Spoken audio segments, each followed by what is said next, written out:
성도 여러분, 성경이 왜 기록되었을까요? 요한복음 5장 39절을 보십시오. 요한복음 5장 45절부터 46절을 보십시오. 누가복음 19장 10절을 보십시오. 성경은 예수님을 증언하는 책입니다. 그리고 예수님께서 잃어버린 자를 찾아서 구원하겠다는 약속이 담겨있는 책입니다. 구약도 신약도 모두 구원에 대한 약속이 담겨 있습니다. 자, 오늘은 성경에 등장하는 이 약속들, 이 언약들을 말씀드리겠습니다. 우선 성경에 가장 먼저 등장하는 언약은 아담 언약입니다. 창세기 3장 15절입니다. 여자의 후손이 구원할 것이라는 약속을 주십니다. 갈라디아서 4장 4절은 의도적으로 여자라는 표현을 쓰고 있습니다. 창세기 3장 15절을 예수님이 이루셨다는 거죠. 선언을 하고 있습니다. 성경은 처음부터 예수 그리스도를 통해서 구원하실 거라는 약속이 담겨 있습니다. 바로 여자의 후손이라는 이름으로 말이죠.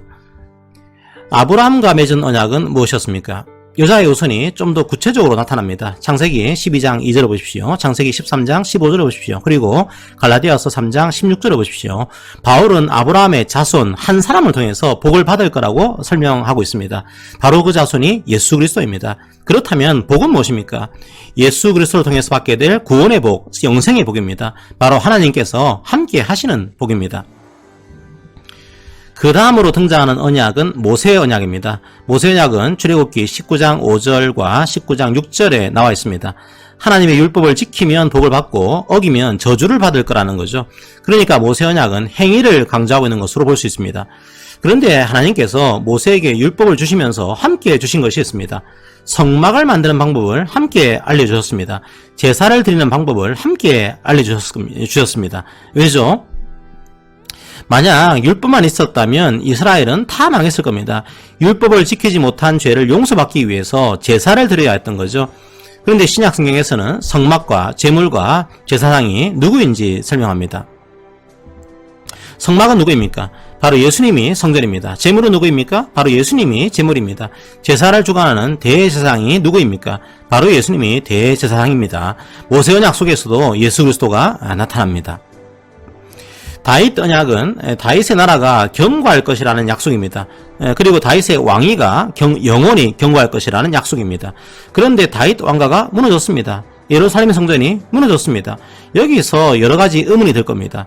그 지점에서 바로 새 언약이 등장합니다. 사실 언약을 파괴한 것은 하나님이 아닙니다. 이스라엘이 파괴했습니다. 우상을 숭배하고 사회적으로 불의를 행했습니다. 그런데 하나님은 그 언약을 지키십니다. 새 언약을 주신 거죠. 인간은 스스로의 죄로 언약을 파괴했습니다. 그러니까 이 죄의 문제를 해결하지 않고서는 새로운 언약을 체결할 수가 없습니다. 바로 그게 예수님의 십자가 공로입니다. 우리의 죄가 예수님에게 전가되고 예수님의 의가 우리에게 전가됩니다. 예수 그리스도가 바로 새 언약의 중보자입니다. 이 새 언약이 맺어진 것이, 새겨진 곳이 어디입니까?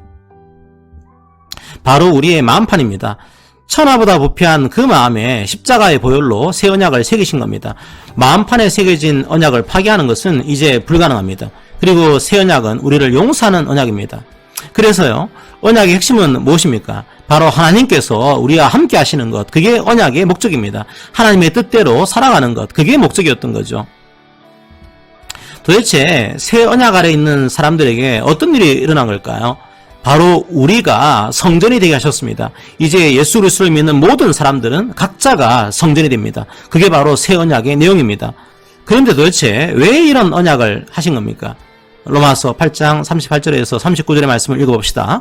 사랑입니다. 사랑 때문에 약속하셨습니다. 사랑 때문에 십자가를 지었습니다. 누구도 그 사랑을 끊을 수 없습니다. 누구도 그 언약을 파기할 수 없습니다. 성도 여러분, 여러분은 타인의 강요로 여러분의 삶을 살아가는 게 아닙니다. 그렇다고 해서 여러분의 욕망이 여러분의 삶을 이끌지도 않습니다. 여러분과 함께 하시는 하나님의 마음이 여러분의 삶을 인도할 것입니다. 십자가의 피로 세우신 새 언약입니다. 여러분은 주님의 사랑의 징표입니다. 누구도 그 언약을 깨트릴 수 없습니다. 그러므로 담대하십시오. 사랑하십시오. 예수님께서 이미 이루셨습니다. 여러분은 믿음으로 걸어가면 됩니다. 그 길 위에서 기쁨과 평안을 누리시기를 기도합니다. 아멘.